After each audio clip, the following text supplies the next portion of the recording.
안녕하세요. 출근길 주식 뉴스입니다. 오늘의 출주뉴 기업 리뷰는 요즘 시장에서 가장 뜨거운 종목 중 하나, 바로 삼천당제약입니다. 최근 이 종목은 단순히 상승하는 종목이 아니라 하루에도 10% 가까이 오르거나 빠지는 이른바 변동성이 굉장히 큰 종목으로 자리 잡았습니다. 실제로 시장에서는 이거 왜 이렇게 움직이냐, 이거 진짜 되는 거냐, 지금 들어가도 되는 거냐, 이런 질문들이 계속 나오고 있습니다. 특히 흥미로운 점은 상승할 때도 강하게 움직이지만 하락할 때도 굉장히 빠르게 빠진다는 점입니다. 이런 종목일수록 단순히 차트만 보고 접근하면 굉장히 위험하기 때문에 오늘은 이 종목이 왜 이렇게 급등했고 또 왜 이렇게 급락하고 있는지 그 흐름을 중심으로 이야기해 보겠습니다. 먼저 이 종목이 왜 올라가는지부터 짚어보겠습니다. 핵심은 하나입니다. 바로 비만 치료제, 그리고 그 안에서도 경구용 제형 기술입니다. 최근 글로벌 시장에서 가장 뜨거운 산업 중 하나가 바로 비만 치료제입니다. 노보 노디스크와 일라이 릴리 같은 글로벌 제약사들이 시장을 이끌고 있고 실제로 이 시장은 수십조 원 규모에서 더 커질 것으로 예상되고 있습니다. 그런데 이 시장의 특징이 하나 있습니다. 대부분의 치료제가 주사 형태라는 점입니다. 즉 환자가 직접 주사를 맞아야 합니다. 여기서 한번 생각해 보겠습니다. 만약 이걸 주사가 아니라 먹는 약으로 바꿀 수 있다면 어떻게 될까요? 단순히 편해지는 문제가 아니라 시장 자체가 확장됩니다. 주사를 꺼리는 사람들도 쉽게 접근할 수 있기 때문입니다. 그래서 경구용 비만 치료제라는 키워드는 시장에서 굉장히 강하게 반응하는 소재입니다. 삼천당제약은 바로 이 지점에서 주목을 받았습니다. 주사형 단백질 의약품을 먹는 형태로 바꾸는 기술, 이른바 S-PASS 플랫폼을 통해 경구용 인슐린 그리고 경구용 비만 치료제 개발을 추진하고 있다는 점이 시장의 기대를 끌어올렸습니다. 특히 기술 이전 가능성, 글로벌 시장 진출 가능성, 그리고 독점 공급 계약과 같은 이야기들이 나오면서 주가는 빠르게 상승했습니다. 주식시장은 항상 가능성에 먼저 반응하기 때문에 실제 매출이 나오기 전이라도 기대감만으로 주가가 크게 움직일 수 있습니다. 여기까지 보면 상승 이유는 명확합니다. 이게 성공하면 시장이 바뀐다는 기대입니다. 그런데 문제는 여기서부터입니다. 기대가 커질수록 검증에 대한 요구도 커집니다. 그리고 최근 시장에서는 바로 이 부분에서 논란이 발생했습니다. 최근 삼천당제약은 기자간담회를 통해 여러 의혹에 대해 해명에 나섰습니다.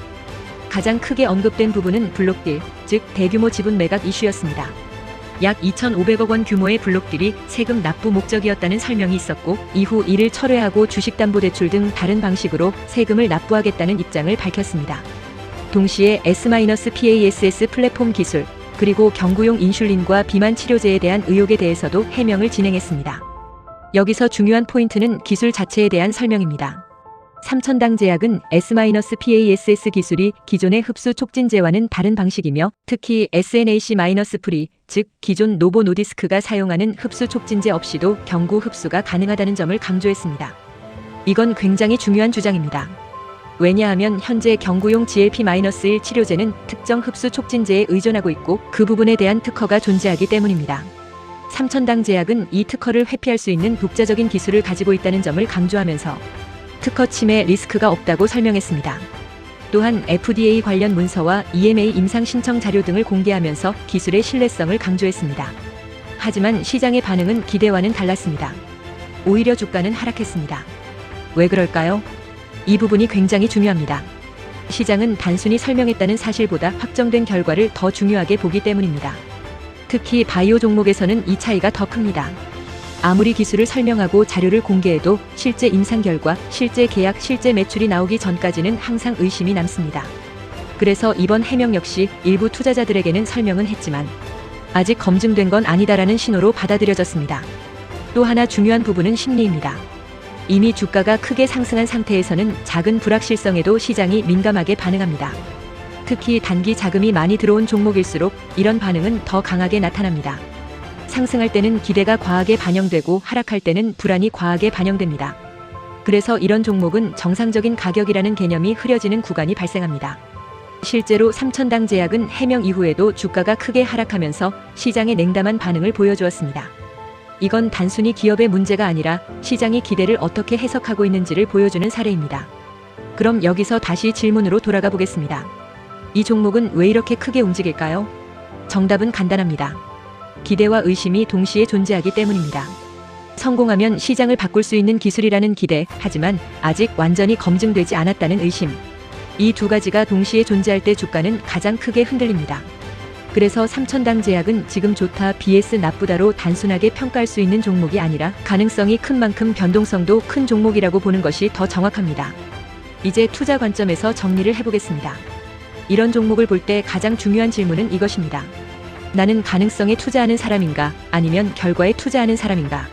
삼천당제약은 명확하게 가능성에 가까운 종목입니다. 그래서 어떤 투자자에게는 굉장히 매력적인 기회가 될 수 있고 어떤 투자자에게는 감당하기 어려운 리스크가 될 수 있습니다. 이건 종목의 문제가 아니라 투자자의 기준 문제입니다. 정리하겠습니다. 삼천당제약은 기존의 제약 사업 위에 경구용 제형 기술이라는 새로운 성장 스토리를 얹은 회사입니다.